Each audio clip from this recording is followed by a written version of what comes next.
Et soyez attentifs. Ayez la foi dans les Écritures que nous allons lire. Parce que c'est l'Écriture. Nous aurons la foi dans ce qu'on entend. Totia kondima na likomio tolingi do tanga poete kondima na biso ko uta na auto zali koyoka. Oui, lisons. Totangi Luc 19. Luc 19 28.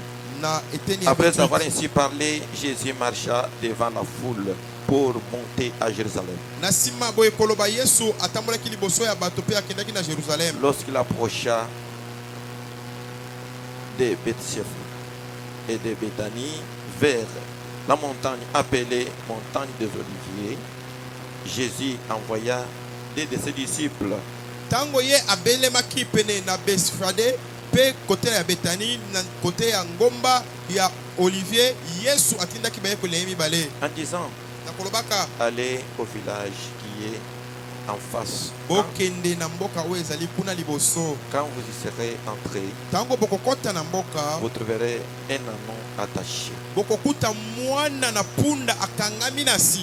sur lequel aucun homme ne s'est jamais assis. Détache-les et amène-les. Et si quelqu'un vous demande pourquoi les détachez-vous, je répondrai, le Seigneur en a besoin. Ceux qui étaient envoyés allèrent et trouvèrent les choses comme Jésus leur avait dit.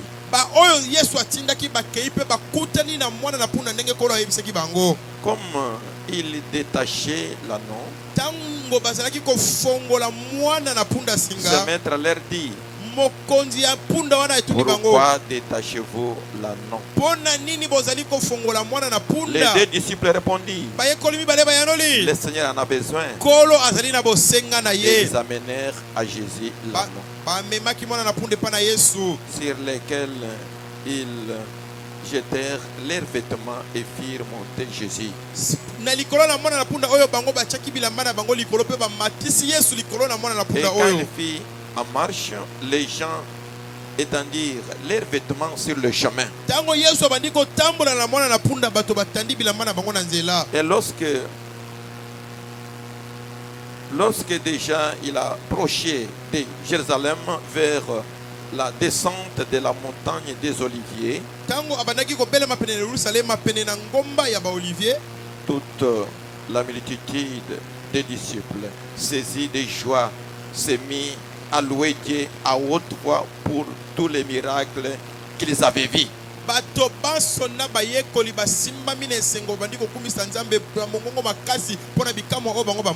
Il disait, béni soit le roi qui vient au nom du Seigneur. Paix dans les ciels et gloire dans les lieux très hauts. Que Dieu ajoute la bénédiction à la lecture de sa parole. Asseyez-vous mes bien-aimés. Aïe, aïe, aïe, aïe. Ce n'est pas Jésus qui avait marché sur les habits. C'était l'anneau. Ok. Mais pourquoi on a dit aller chercher l'anneau qu'on n'a jamais utilisé? Autrement dit, aller chercher la personne qui n'a jamais écrit le message pour qu'il vienne, qu'il croie au Seigneur Jésus-Christ comme un seul Dieu adorable.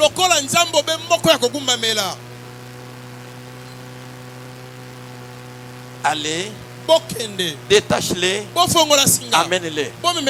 C'est pourquoi toi qu'on a amené ici, tu es la personne heureuse. Parce que tu n'es pas venu pour voir un député, ni ministre d'État, non, tu es venu devant ton Créateur. Mais pour le voir à travers autre corps. C'est comme dans Exode chapitre 3. Si vous lisez dans 7e verset, je peux lire même cela. Ça me vient à l'esprit. Exode chapitre 3. Pour voir Dieu, vous allez le voir à travers notre personne. Écoutez, l'Éternel dit, il parle à Moïse, j'ai vu la souffrance de mon peuple qui est en Égypte. Et j'ai entendu les cris qu'ils lui font pousser les oppresseurs. Car je connais ses douleurs. Je suis descendu pour les délivrer de la main des Égyptiens. Et pour les faire monter de ce pays dans un bon et vaste pays. Dans un pays où coule le lait et le miel. Dans les lieux qu'habitent les Cananéens, les Étiens, les Amoréens, les Phérésiens, les Ébysiens. Voici, les cris d'Israël sont venus jusqu'à moi. Et j'ai vu l'oppression que leur font souffrir les Égyptiens. Comme je suis descendu, maintenant, Moïse, va. Je t'enverrai auprès de Pharaon. Et tu feras sortir d'Égypte mon peuple, les enfants d'Israël. Et Moïse dit à Dieu, qui suis-je pour aller vers Pharaon? Ah bon? Oh. Et pour faire sortir d'Égypte les enfants d'Israël, Dieu dit, je serai avec toi, Moïse. Et ceci sera pour toi le signe que c'est moi qui t'envoie. Quand tu auras fait sortir d'Égypte le peuple, vous servirez Dieu sur cette montagne. Dieu était descendu pour parler à Moïse. J'ai entendu les cris, mais je t'envoie. Au lieu que Dieu puisse aller seul, il s'est dit à Moïse que je t'envoie. Est-ce que Dieu avait manqué la force? Non. Il va utiliser toujours une personne mortelle comme toi et moi pour aider ses frères.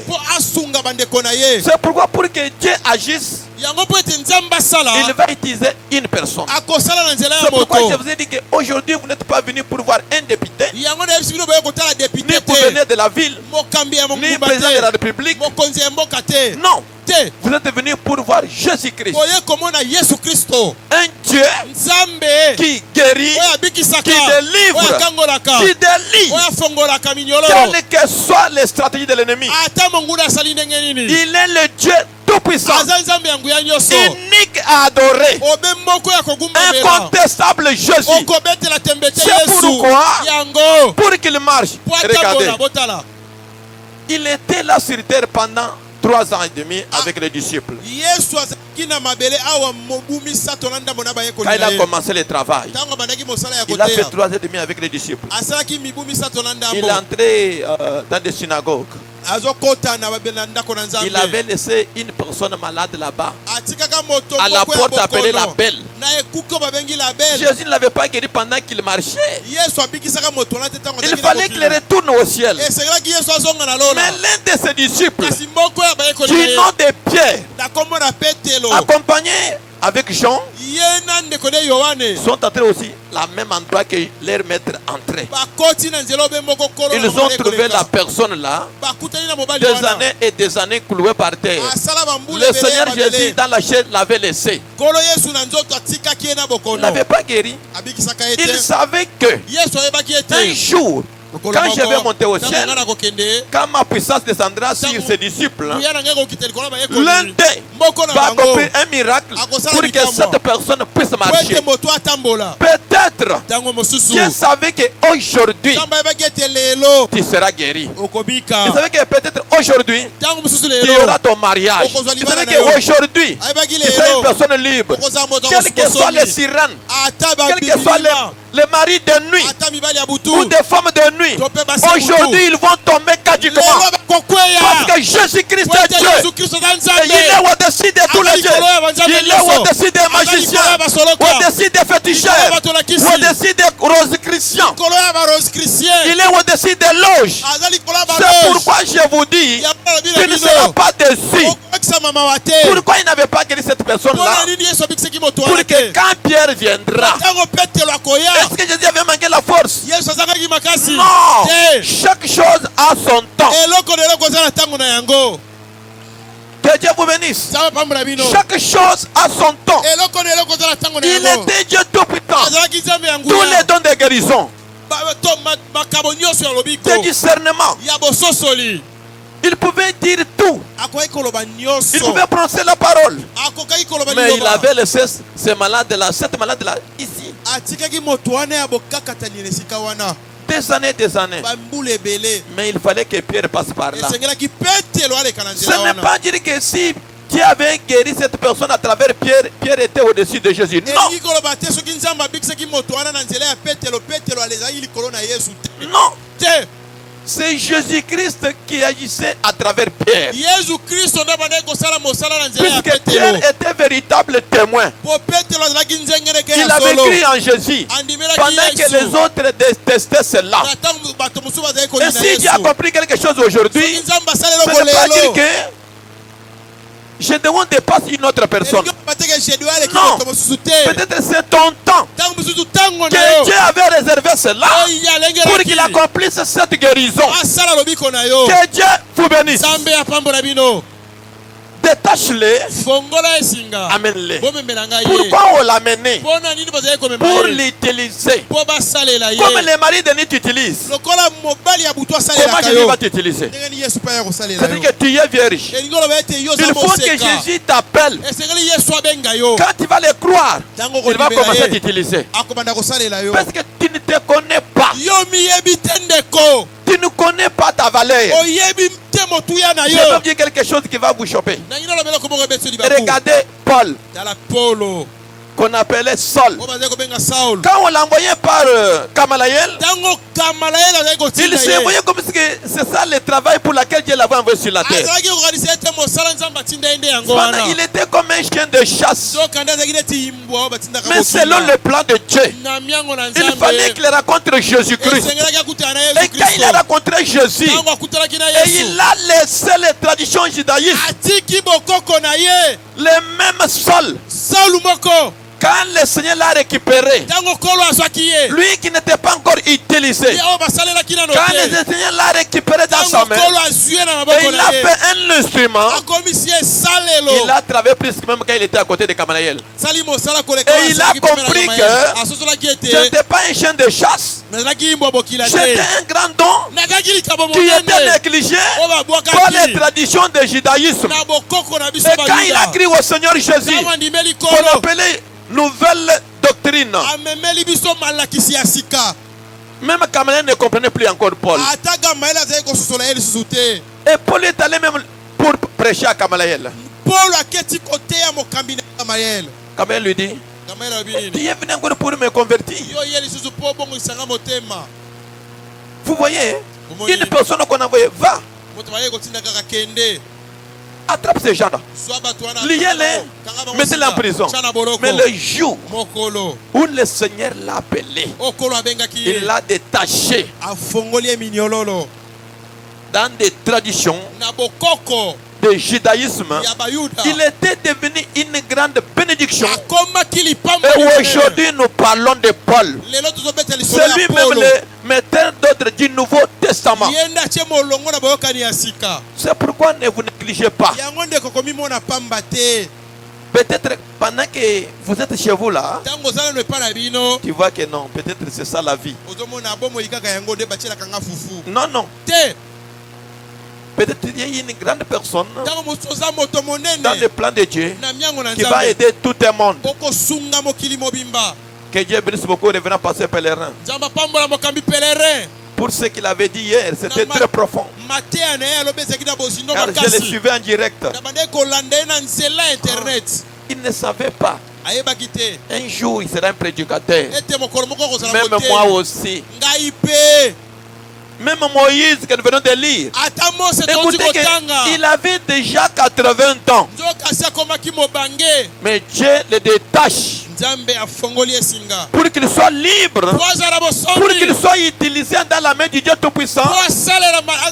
Moïse était la main puissante de Dieu pour libérer le peuple en Égypte. Il fallait qu'il y ait une main puissante. Et cette main puissante de Dieu, c'était Moïse. Mais regardez, Dieu l'a appelé après combien de temps? Quand il avait 40 ans, Dieu ne l'avait pas appelé. 50 ans, Dieu ne l'avait pas appelé. 60 ans, Dieu ne l'avait pas appelé. 70 ans, Dieu ne l'avait pas appelé. Jusqu'à 80. J'ai entendu les cris. Je suis descendu pour délivrer mon peuple. Au lieu que Dieu descend pour aller délivrer, il dit que Moïse, je t'envoie. Écoutez. Au lieu d'aller, il dit Moïse, je t'envoie. C'est pourquoi Dieu nous a envoyé aussi pour toi. Si tu refuses, tu ne te connais pas. Le Seigneur t'a appelé pour te libérer. Mais il fit un temps dans le Nouveau Testament, dans l'Acte. Est-ce que vous êtes ici? Acte 13. Il y avait les hommes de Dieu, les enfants de Dieu qui priaient. Ils priaient. Le Saint-Esprit est descendu. Les Actes 13. Il dit quoi? Le Saint-Esprit est descendu pour parler.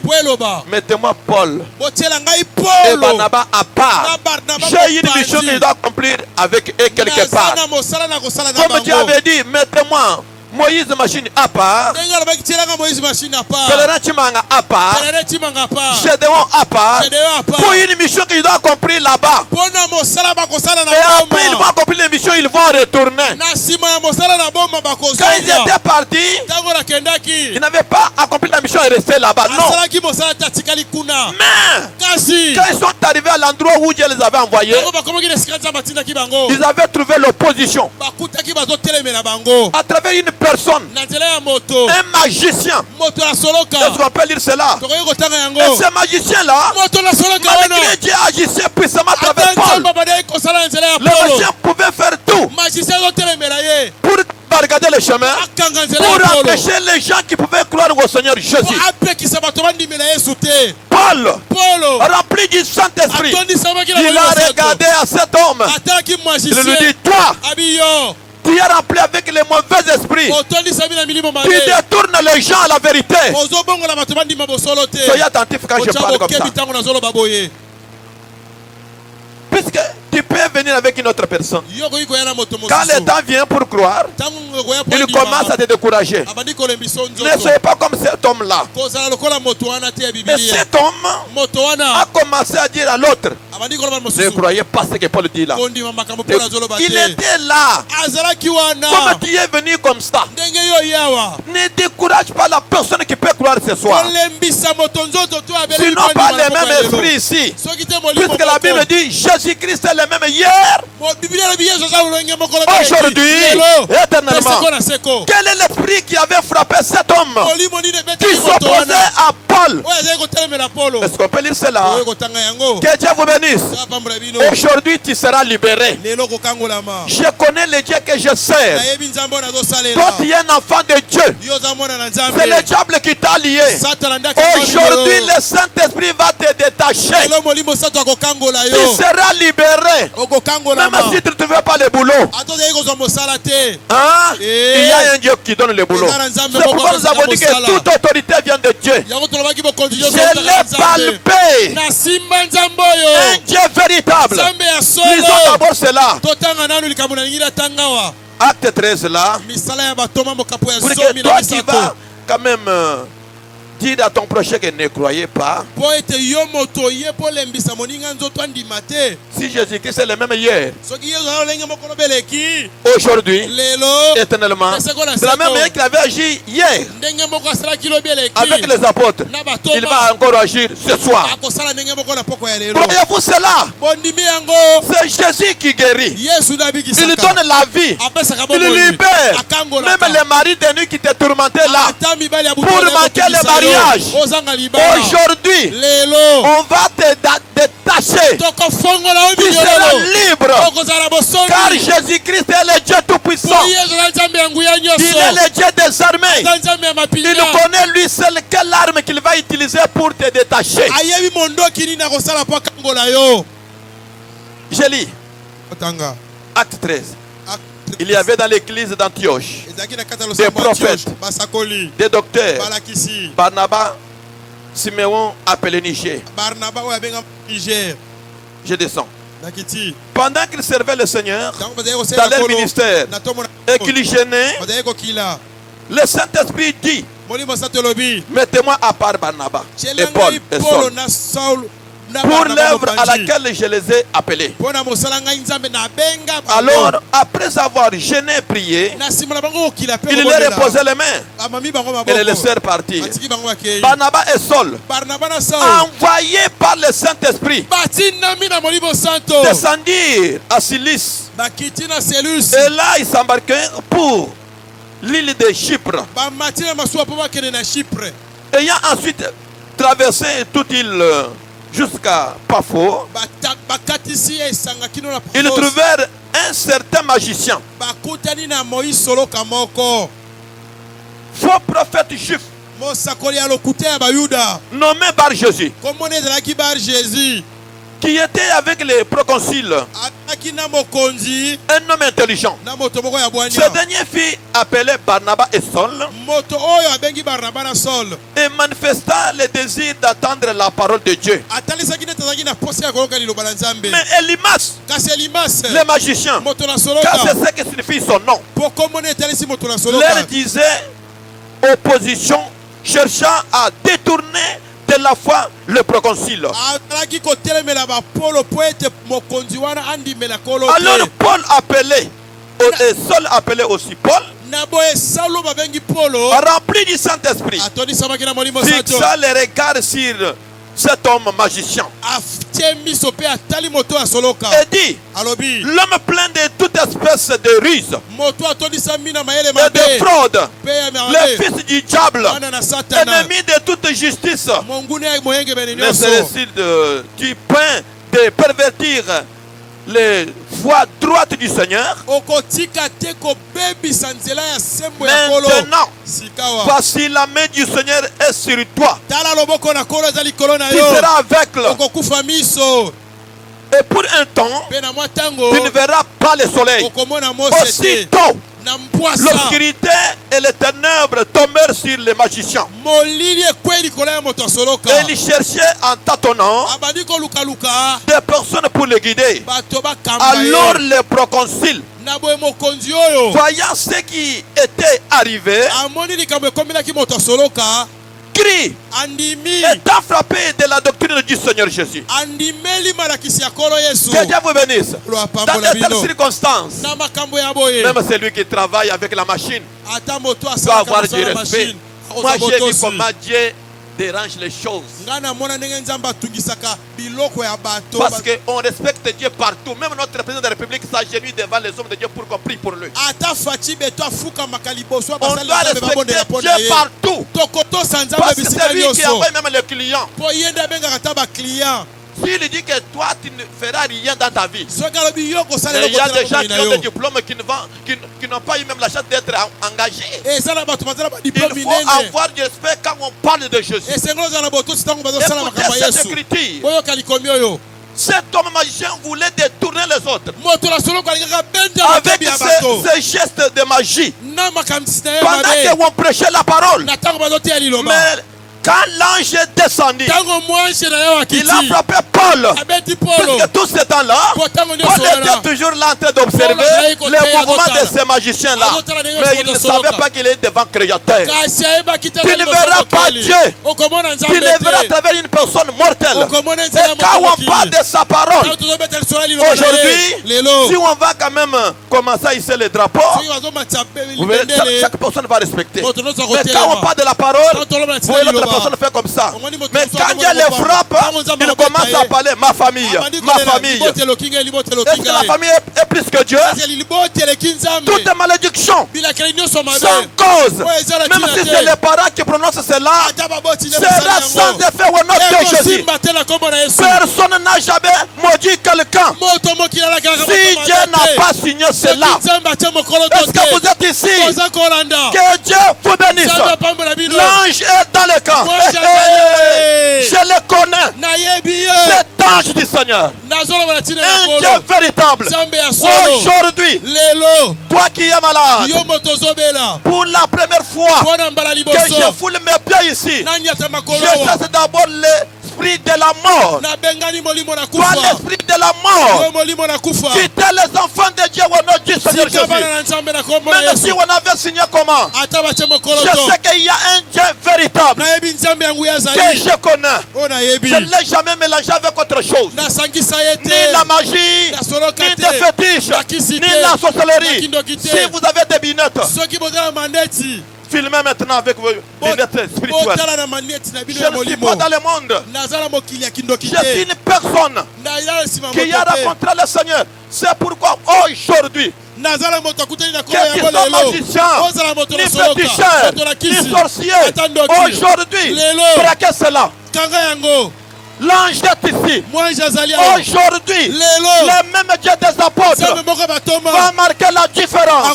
Et les gens sauront que Jésus-Christ est Dieu. Alléluia. Cette parole est certaine. C'est pourquoi les sorciers, je suis là. Les magiciens, je suis là. Les féticheurs, je suis là. À moins que j'ai votre chose, vous allez m'atteindre. Si je n'ai pas cela, avec ma suite, nous allons retourner en paix. Mais si j'ai quelque chose qui vous appartient, vous aurez la victoire. Sinon pas, ce peuple sera délié aujourd'hui. Alléluia. L'ange est dans le camp. Les dieux de la Bible, je les connais. Je ne l'ai jamais trahi. Je ne l'ai jamais trahi. Quelle que soit la puissance magique, quel que soit le fétiche de ce monde, ni la magie, dans l'esprit de sirène, je te lie maintenant. Au nom du Seigneur, je te mets en prison. Que l'ange du Seigneur, dont je suis serviteur, vous libère au nom de Jésus. Que ce Dieu véritable, dont je suis serviteur, le Dieu créateur, je ne t'ai jamais trahi, ni t'associer avec autre chose. Prouve à ce peuple que tu es Dieu. Ni pour la guérison, ni pour les miracles, ni pour la délivrance. Que ce peuple soit délié au nom de Jésus. Celui qui est malade, qu'il avance. Je le connais. L'ange du Seigneur. Je ne l'ai jamais trahi. Que le monde sache que nous avons un véritable Dieu. Un Dieu véritable. Celui qui est malade, qu'il avance. Je le connais. Je ne l'ai jamais trahi, le Dieu de la Bible. Ni l'associer avec autre chose.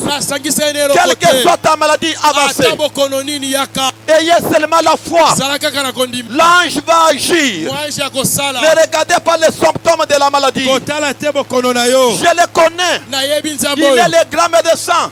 Mais les magiciens qui oseront ce soir, vous serez les témoins. Comment le Dieu de la Bible l'évangile pour fermer la bouche des incrédules. Je les connais, ces dieux. Je l'ai rencontré dans ma jeunesse. Et je ne l'ai jamais associé avec autre chose. Toi qui es malade, je te dis maintenant ce soir, tu vas toucher là où tu te sens mal. Je vais prier pour toi. Je connais ce Dieu. Je ne laisse jamais associer avec autre chose.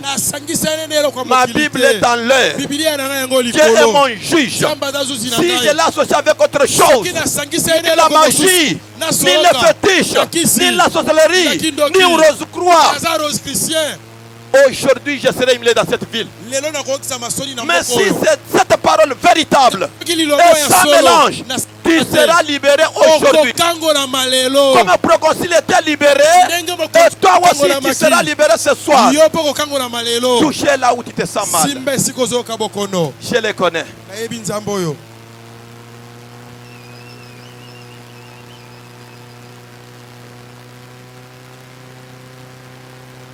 Fermez vos yeux car je chasse le démon. Tu l'auras. Je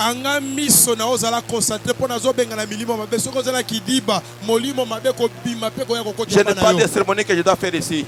Je ne suis pas un magicien, j'ai déjà lancé un défi.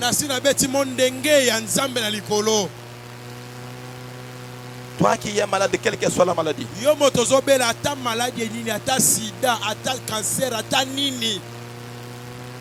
c'est Dieu a guéri. Il a guéri les sidatiques. Il a ouvert les yeux des aveugles. Il a fait marcher les gens qui ne marchaient pas. Je les connais.